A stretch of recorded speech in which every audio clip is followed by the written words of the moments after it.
যেই বয়সে বই খাতা হাতে স্কুলে দৌড়ানোর কথা, সেই বয়সী মৃত্যুর হিসেব করছে আবু জিহাদ।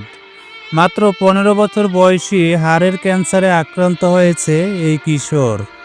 গত 9 মাস ধরে অসহ্য যন্ত্রণায় কষ্টে দিন কাটছে তার। দিনমজুর বাবা ছেলের চিকিৎসায় সর্বস্ব বিক্রি করে দিয়েছেন। 9.5 লক্ষ টাকা খরচ করেও রক্ষা হয়নি, বরং আবারও ফিরে এসেছে সেই মরণবেদী ক্যান্সার। চিকিৎসকরা জানিয়েছেন বাঁচাতে হলে লাগবে আরও 6টি কেমোথেরাপি, প্রতিটির খরচ 50,000 টাকা।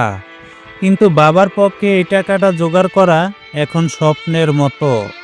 জিহাদের একটাই কথা, আমি বাঁচতে চাই, আমি স্কুলে ফিরতে চাই। আজ এই কিশোরের পাশে দাঁড়ানোর সময় আমাদের সবার।